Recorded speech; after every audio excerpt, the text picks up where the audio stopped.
It is a controversial standardized test meant to help identify trends in student learning as well as areas of the curriculum that need more attention. EQAO has been criticized since it was created in 1996 for a number of reasons, including the use of its data. Well, City News has learned that the Toronto Catholic District School Board is using EQAO results to decide which students are accepted into some of their highly competitive programs at some of their high schools.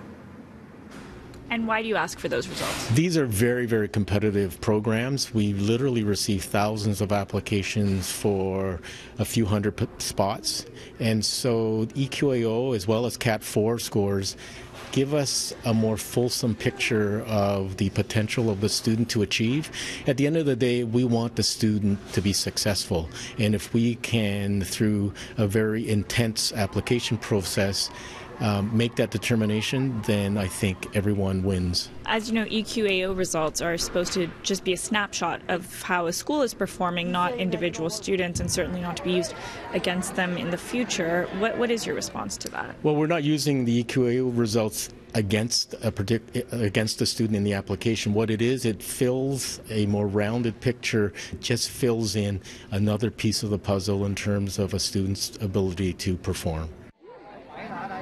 EQAO tests are written in grades 3, 6, 9, and 10. They are mandated by the province and have different goals and intentions than normal classroom tests. The results are all publicly available to be analyzed by the education community. But critics say the data has been misused for years for a number of reasons. The TCDSB asks for grade 6 results for their International Baccalaureate and Advanced Placement programs, which they say are highly competitive.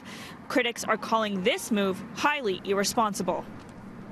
It's simply not meant to be used to make a decision about an individual student, about a program like IB or any other program. It's irresponsible and it's lazy. Their defense, I guess, is that it's one criteria and it gives a more well-rounded view of the student. What do you think of that? Well, if you're going to use a whole bunch of criteria, you better make sure that each one makes sense. So you can't just say it's part of a melange and a fruit salad of criteria they're throwing in. If it's a bad use of EQAO data, it shouldn't be in the pot.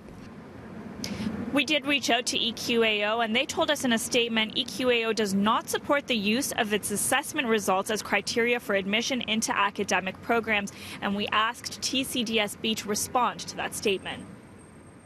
EQAO results are beneficial for a whole host of reasons, and we just have chosen to use it as an objective criteria to make a determination if a student has the potential to be successful. EQAO emphasizes that their results are meant only to help improve student learning, and TCDSB also looks at CAT 4 results. That is another standardized test.